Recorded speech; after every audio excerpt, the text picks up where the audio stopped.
sometimes, most of the times I'd say, we look at ethics mostly from the viewpoint of rules or principles that we should apply in our moral lives, which is correct, especially when we need to select some public rules that we need to follow in society, some legal rules.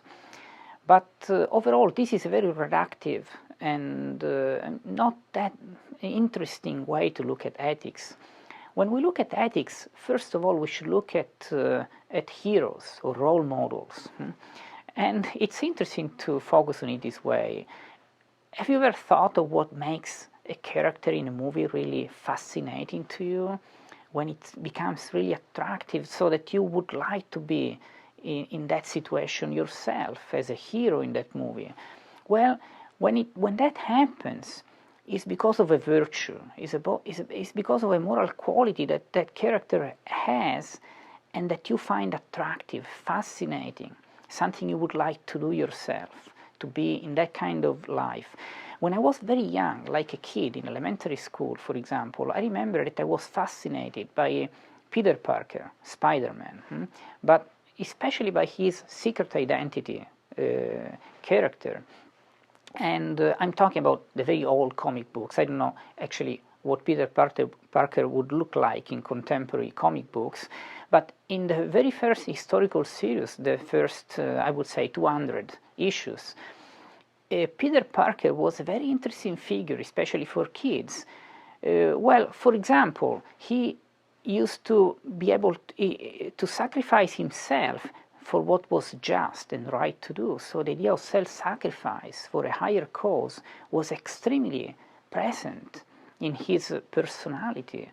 And also a more nuanced thing that I trained myself accordingly also in elementary school, the idea of focusing on his interior self more than on what appeared outside, because he had a secret identity, so sometimes he had to act in a very stupid way. I mean, he had to accept to be seen as a stupid guy, as a puny guy by even his classmates, in order to preserve the possibility of being a hero in the real things.